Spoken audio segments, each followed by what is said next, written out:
मानोरा तालुक्यातील दापुरा येथील वसंतराव नाईक प्राथमिक व माध्यमिक आश्रमशाळेत दिनांक 1 जुलै 2024 रोजी महाराष्ट्राचे माजी मुख्यमंत्री स्वर्गीय वसंतरावजी नाईक साहेब यांची जयंती साजरी करण्यात आली।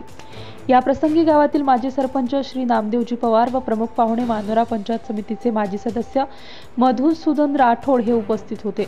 जयंती कार्यक्रमाचे औचित्य साधून शालेय विद्यार्थ्यांना प्रमुख मान्यवरांच्या हस्ते शैक्षणिक साहित्याचे वाटप यावेळी करण्यात आले। या प्रसंगी शाळेतील मुख्याध्यापक SR देशपांडे यांची उपस्थिती होती।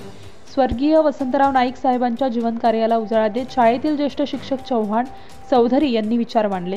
कार्यक्रमाचे सूत्रसंचालन श्री SR जाधव सर यांनी केले। शेवटी शालेय विद्यार्थ्यांना खाऊचे वाटप करून कार्यक्रमाची सांगता करण्यात आली। धुमाकूळ महाराष्ट्र न्यूज साठी वाशिम जिल्हा प्रतिनिधी दिलीप अवघण पाटील। आपल्या परिसरातील ताज्या आणि महत्त्वाच्या बातम्या पाहण्यासाठी आजच आपल्या धुमाकूळ महाराष्ट्र न्यूजला YouTube वर सबस्क्राइब करा आणि बेल आयकॉन प्रेस करा।